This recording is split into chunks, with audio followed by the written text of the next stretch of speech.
ನಮಸ್ಕಾರ. ನಮಸ್ತೆ ಸರ್. ತಮ್ಮ ಹೆಸರು ಸರ್? ಗಂಗಾಧರಯ್ಯ. ಗಂಗಾಧರಯ್ಯ ಅಂತ. ತಾವು ಯಾವ ಗ್ರಾಮ ಪಂಚಾಯತಿ ಸದಸ್ಯರಾಗಿರುವಂತ ಸರ್? ಹುಣಸಹಳ್ಳಿ ಗ್ರಾಮ ಪಂಚಾಯತಿ. ಹುಣಸಹಳ್ಳಿ ಗ್ರಾಮ ಪಂಚಾಯತಿ ಸದಸ್ಯರಾಗಿ ಇದೇ ಮೊದಲನೇ ಬಾರಿನಾ ಸರ್ ತಾವು ಒಂದು ಗ್ರಾಮ ಪಂಚಾಯತ್ ಸದಸ್ಯರಾಗಿರುವಂತ? ಎರಡನೇ ಬಾರಿ ಸರ್. ಎರಡನೇ ಬಾರಿ. ಕಳೆದ ಒಂದು ಯಾವ ಸಾಲಲ್ಲಿ ಸರ್ ಸ್ಪರ್ಧಿಸಿದ್ರು ತಾವು? 2000 ಇಸ್ವಿನಲ್ಲಿ 2000ರಿಂದ 2005 ಇದ್ವಿ.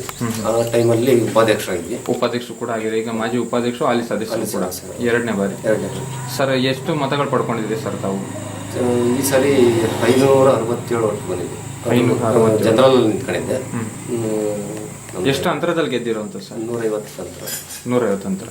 ಸರ್ ತಮ್ಮನ್ನು ಯಾವ ಪಕ್ಷದಲ್ಲಿ ಗುರುತಿಸ್ಕೊಂಡಿರುವಂತ ಸರ್? ಬಿಜೆಪಿನಲ್ಲಿ ಸರ್. ಬಿಜೆಪಿ ಪಕ್ಷದಲ್ಲಿ ಗುರುತಿಸ್ಕೊಂಡಿದ್ದಾರೆ. ಎಷ್ಟು ವರ್ಷ ರಾಜಕೀಯ ಒಡನಾಟ ಸರ್ ತಮ್ಮದು? ಸರ್ ನಮ್ದು ಈಗ 14 ವರ್ಷ. 14 ವರ್ಷ. ಸರ್ ನಿಮ್ಮ ಒಂದು ಕುಟುಂಬದಿಂದ ನೀವೇ ಫಸ್ಟ್ ಟೈಮ್ ರಾಜಕೀಯಕ್ಕೆ ಬಂದಿರೋದು? ಫಸ್ಟ್. ಹೇಗೆ ಅನಿಸ್ತದೆ ಸರ್? ಎರಡನೇ ಬಾರಿನೇ ನಿಂತು ಎರಡನೇ ಬಾರಿ ಗೆದ್ದಿದ್ದೀರಾ. ಎರಡನೇ ಬಾರಿನೂ ಕೂಡ ಸರ್ ಹೇಗೆ ಅನಿಸ್ತದೆ ಸರ್? ಎರಡನೇ ಬಾರಿ ಗೆದ್ದಿದ್ದೀರಿ ತಾವು ಒಂದು ಗ್ರಾಮ ಪಂಚಾಯತ್? ಎರಡನೇ ಬಾರಿ ಗೆದ್ದಿದ್ದೀವಿ. ಜನ ಆಯ್ಕೆ ಮಾಡಿದ್ರೆ ಗೆದ್ದಿದ್ದೀವಿ. ಸರ್ ರಾಜಕೀಯ ಬಿಟ್ಟು ಯಾವ್ದಾದ್ರು ಸಂಘ ಸಂಸ್ಥೆ ಅಲ್ಲಿ ಗುರುತಿಸ್ಕೊಂಡಿರೋ ಸರ್? ಅದೇ ನಮ್ಮ ಇದು ಇದೆ, ನಮ್ಮ ತಾಲೂಕ್ ಲೆವೆಲಲ್ಲಿ ನಮ್ಮ ಕುರುಬ ಜನಾಂಗದ ಒಂದು ನಿರ್ದೇಶಕರಾಗಿ. ಸರ್ ತಮ್ಮ ವೈಯಕ್ತಿಕ ವೃತ್ತಿ? ವ್ಯವಸಾಯ ಮಾಡ್ತಿದ್ದಂಥವ್ರು ಯಾವ ರೀತಿ ಒಂದು ರಾಜಕೀಯ ಬರ್ಬೇಕು ಅಂತ ಅನಿಸ್ತು ಸರ್ ತಮಗೆ? ಸರ್ ಇಲ್ಲೆಲ್ಲ ನೋಡ್ತಿರ್ತಕ್ಕಂಥ ಇದನ್ನ ನೋಡ್ಬಿಟ್ಟು ನನಗೆ ನಾವು ಹೋಗಿ ನಾನು ಯುವಕ ಇದ್ದೆ, ನಾವು ಹೋಗಿ ಏನಾದ್ರೂ ಒಂದು ಇದು ಮಾಡಲೇಬೇಕು ಅಂತ ಹೇಳಿ ಒಂದು ಆಸೆ ಬಂದ್ವಿ. ಸರ್ ಈಗ ಒಂದು ಪಂಚಾಯತ್ ಸದಸ್ಯರಾಗಿ 3.5 ವರ್ಷ ಅವಧಿ ಕಳೆದಿದ್ದೀರಾ. ಕಳೆದ ಬಾರಿನೂ ಕೂಡ ಒಂದು ಉಪಾಧ್ಯಕ್ಷರಾಗಿದ್ದೀರಾ. ಅವಾಗೆಲ್ಲ ಏನೆಲ್ಲ ಅಭಿವೃದ್ಧಿ ಕಾರ್ಯಗಳಾಗಿತ್ತು ಸರ್? ಈಗೆಲ್ಲ ಲಿಸ್ಟಲ್ಲಿ ಯಾವ ಇಲ್ಲ, ಅಂದರೆ ಈಗ ಮಾಡಿರೋವು ಗೊತ್ತಿಲ್ಲ, ಮಾಡ್ತಿದ್ದೀವಿ. ಒಂದು ಯಾವ್ದಾದ್ರು ಒಂದು ಮನೆಗಳು ಕೊಡ್ಸಿರೋದು? ಎಷ್ಟು ಒಂದು ಮನೆಗಳು ಕೊಡ್ಸಿರ್ಬೋದು? ಅಷ್ಟು ಯೋಜನೆಗಳಾಗಿರ್ಬೋದು ಸರ್. ಈ ಬಾರಿಲೇ ನಾನು ಸ್ವಂತದಾಗಿ 18 ಮನೆ ನಾನು ಇದು ಮಾಡಿಸಿದ್ದೀನಿ. ಶೌಚಾಲಯಗಳು ಸರ್? ಶೌಚಾಲಯಗಳು ಸರ್ ಲೆಕ್ಕ ಗೊತ್ತಿಲ್ಲ. ಒಂದು ಅಂದಾಜು ಸರ್? ಅಂದಾಜು ಹಿಂಗೆ ಹೇಳ್ತಾರೆ. ಕುಡಿಯೋ ನೀರಿನ ಸೌಲಭ್ಯ ಆಗ್ಬೋದು? ಕುಡಿಯೋ ನೀರಿಂದು ಮಾತ್ರನ ಈ ಸಾರಿ ನಾನು ಎಲೆಕ್ಟೆಡ್ ಆದ್ಮೇಲೆ ಪ್ರತಿಯೊಂದು ಮೀಟಿಂಗ್ ಅಲ್ಲೂ ಕೂಡ ನಾನು ಕುಡಿಯೋ ನೀರಿಂದು ನಾನು ಯಾವಾಗ್ಲೂ ಗಲಾಟೆ ಮಾಡ್ತಿದ್ದೆ. ಪಂಚಾಯತಿ ಮೀಟಿಂಗ್ ಅಲ್ಲಿ ಕುಡಿಯೋ ನೀರು ಬೇಕು ಅಂತ ಹೇಳಿ.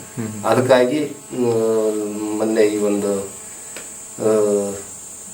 ಡಿಸೆಂಬರ್ ಅಲ್ಲಿ ಇರಬೇಕು ಒಂದು ಹೊಸ ಬೋರ್ ಆಯ್ತು. ಈಗ ನಮ್ಮೂರಿಗೆ ಕುಡಿಯೋ ನೀರಿನ ಭಾರಿ ಸಮೃದ್ಧಿ ಇದೆ. ವಿದ್ಯುತ್ ವ್ಯವಸ್ಥೆ ಸರ್? ವಿದ್ಯುತ್ ವ್ಯವಸ್ಥೆ ಚೆನ್ನಾಗಿದೆ. ಶಾಲಾ ಕಟ್ಟಡಕ್ಕೆ ಅಥವಾ ಅಂಗನವಾಡಿಗೆ ಯಾವ್ದಾರ ಅನುದಾನಗಳು ತಮ್ಮ ಕಡೆಯಿಂದ? ಹೌದು, ಶಾಲಾ ಕಟ್ಟಡಕ್ಕೆ ಇದನ್ನ ಹಾಕ್ಸಿದೀವಿ, ಕಾಂಪೌಂಡ್ ಮಾಡಿಸಿದೀವಿ. ಆಮೇಲೆ ಪಂಚಾಯತಿ ಆಫೀಸ್ ಕಾಂಪೌಂಡ್ ಹಾಕ್ಸಿದೀವಿ. ವೃದ್ಧಾಪ್ಯ ವೇತನ ಆಗ್ಬೋದು, ಅಂಗವಿಕಲರ ವೇತನಗಳಾಗ್ಬೋದು? ಹೌದು, ಮಾಡಿಸಿದ್ವಿ ಸರ್. ಆ ಥರದ್ದು ಒಂದು ಎಷ್ಟು ಮಾಡಿಸಿರ್ಬೋದು ಸರ್? ಮಾಡಿಸಿದ್ವಿ ಸರ್. ಸರ್ ಉಳಿದಿರುವಂಥ ಅವಧಿಯಲ್ಲಿ ಇನ್ಯಾವ ರೀತಿ ಒಂದು ಹೆಚ್ಚಿನ ಬದಲಾವಣೆ ತರ್ಬೋದು ಅಂತ ಅನ್ಕೊಂಡಿದ್ದೀರಿ?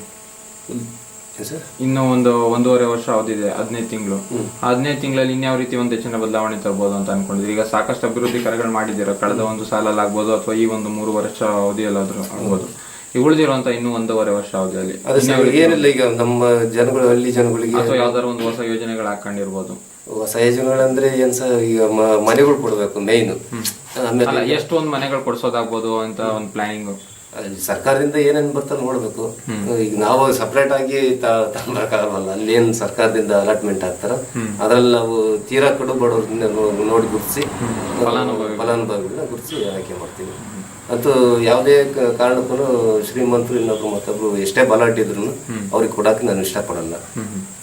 ಫಲಾನುಭವಿಗಳಿಗೆ ಯಾರು ಅಗತ್ಯವಾಗಿ ಯಾರು ಅಂತಾರು ಯೋಗ್ಯ ಇರ್ತಾರೆ ಅಂತವ್ರಿಗೆ ಮಾತ್ರ ನಾನು ಕೊಡಕ್ಕೆ ಭಾರಿ ಪ್ರಯತ್ನ ಮಾಡ್ತಿದ್ದೀನಿ. ಸರ್ ತಮ್ಮ ಗ್ರಾಮದ ಜನತೆ ಅವರ ಸಮಸ್ಯೆನ ಯಾವ ರೀತಿ ಬಂದು ತಮ್ಮಲ್ಲಿ ಬಗೆಹರಿಸ್ಕೊಳ್ತಾರೆ ಸರ್?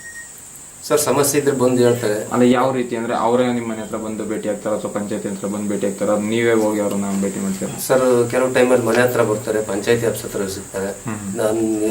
ಆಮೇಲೆ ನಾವೇನು ನಮ್ಮ ಮನೆ ಹತ್ರನೇ ಬರ್ರಿ ಅಂತ ನಾವು ಕಂಡೀಷನ್ ಮಾಡಲ್ಲ. ನಾನು ಯಾವ ಜಾಗದಲ್ಲಿ ಎಲ್ಲಿ ಸಿಕ್ಕರೂ ಅವ್ರ ಸಮಸ್ಯೆ ಹೇಳ್ಬೋದು. ಅದಕ್ಕೆ ನಾನು ನನ್ನ ಕೈಲಾದಷ್ಟು ಸಹಾಯ ಮಾಡ್ತೀನಿ. ಸರ್ ಈಗ 2ನೇ ಬಾರಿನ ಒಂದು ಗ್ರಾಮ ಪಂಚಾಯತ್ ಸದಸ್ಯರಾಗಿ ನಿಂತ್ಕೊಂಡು ಆಯ್ಕೆ ಆಗಿದ್ರೆ ಸಾಕಷ್ಟು ಅಭಿವೃದ್ಧಿ ಕಾರ್ಯಗಳಾಗಿದೆ ತಮ್ಮ ಒಂದು ಗ್ರಾಮಕ್ಕೆ ತಮ್ಮ ಕಡೆಯಿಂದ.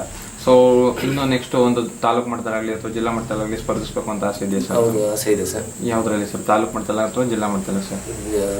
ಟಿಕೆಟ್ ಆದ್ರೆ ಜಿಲ್ಲಾ ಮಟ್ಟಕ್ಕೆ ಹೋಗ್ಬೇಕು ಅಂತ ನಿರೀಕ್ಷೆ ಇದೆ ಸರ್. ಸರ್ ತಮಗೆ ರಾಜಕೀಯ ಗುರುಗಳು ಅಂತ ಯಾರು ಇದ್ದಾರೆ ಸರ್? ಸರ್ ನಮ್ಮ ಮಾವರಿದ್ರು, ಚರವಂಕರೇಶ್ವರ ಅಂತ, ಅವರು ಎಕ್ಸ್ ಪ್ರೆಸಿಡೆಂಟ್. ಅವರ ಒಂದು ಮಾರ್ಗದರ್ಶನದಲ್ಲಿ ಎಕ್ಸ್ಪೈರ್. ಈ ಸಂದರ್ಭದಲ್ಲಿ ಅವ್ರಿಗೆ ಏನು ಹೇಳಿಕ್ಕೆ ಇಷ್ಟಪಡ್ತೀರಿ ಸರ್? ಅವರಿಗೆ ನನ್ನ ಜೀವನ ಪರ್ಯಂತ ಚಿರಋಣಿಯಾಗಿರ್ತೀವಿ ಸರ್. ನಿಮ್ಮ ಉಳಿದ ಪಂಚಾಯತಿ ಸದಸ್ಯರಿಗೆಲ್ಲ ನಿಮ್ಮನ್ನು ಬಿಟ್ಟು ಅವ್ರಿಗೆಲ್ಲ ಏನು ಸಂದೇಶ ಹೇಳಲಿಕ್ಕೆ ಇಷ್ಟಪಡ್ತೀರಿ ತಾವು? ಸರ್ ನಾನು ಹೇಳೋದು ಏನಂದ್ರೆ, ಯಾವುದೇ ಒಂದು ಕೆಲಸ ಆದ್ರೆ ಬಡವರಿಗೆ ಮೊದಲ ಆದ್ಯತೆ ಕೊಟ್ಕೊಂಡು ಮಾಡ್ಬೇಕು ಅಂತ ಹೇಳಿ ಸಂದೇಶ ಕೊಡಕ್ಕೆ ಇಷ್ಟಪಡ್ತೀನಿ. ಸರ್, ನೀವು ಈ ಸ್ಥಾನಕ್ಕೆ ಬರ್ಬೇಕಾದ್ರೆ ನಿಮ್ಮ ಗ್ರಾಮದ ಪ್ರತಿಯೊಬ್ಬ ಜನತೆನೂ ಕಾರಣ. ಅವರ ಅತ್ಯಮೂಲ್ಯವಾದ ಮತಗಳು ನೀಡಿ 2ನೇ ಬಾರಿನೂ ಕೂಡ ಒಂದು ಗ್ರಾಮ ಪಂಚಾಯತ್ ಸದಸ್ಯರಿಗೆ ಆಯ್ಕೆ ಮಾಡಿದ್ದಾರೆ. ಈ ಸಂದರ್ಭದಲ್ಲಿ ನಿಮ್ಮ ಗ್ರಾಮದ ಜನತೆಗೆ ಯಾವ ರೀತಿ ಒಂದು ಕೃತಜ್ಞತೆ ಸಲ್ಲಿಸಕ್ಕೆ ಇಷ್ಟಪಡ್ತೀರಿ? ಇದು ಸರ್, ಕೃತಜ್ಞತೆ ಅಂದ್ರೆ ಬರೀ ಬಾಯಿನಾಗ ಹೇಳಿದ್ರೆ ಆಗಲ್ಲ, ನಾವು ಕೆಲಸ ಮಾಡಿ ತೋರಿಸ್ಬೇಕು. ಇನ್ನು ಹೆಚ್ಚಿನದಾಗಿ ಕೆಲಸ ಮಾಡಬೇಕು ಅಂತ ನಾನು ಒಟ್ಟಿನಲ್ಲಿ ಕೆಲಸ ಮಾಡೋದ ಮೂಲಕ ಒಂದು ಕೃತಜ್ಞತೆ ಸಲ್ಲಿಸಕ್ಕೆ ಇಷ್ಟಪಡ್ತೀನಿ. ಓಕೆ ಸರ್, ಇದೇ ರೀತಿಯಾದ ಒಂದು ರಾಜಕೀಯದಲ್ಲಿ ಬೆಳೀತಾರೆ ಅಂತ ಹೇಳ್ತಾ ಇಷ್ಟು ಕಾಲ ತಮ್ಮ ಅಮೂಲ್ಯವಾದ ಸಮಯ ಕಳೆದಿಗೆ ಧನ್ಯವಾದ. ಧನ್ಯವಾದ.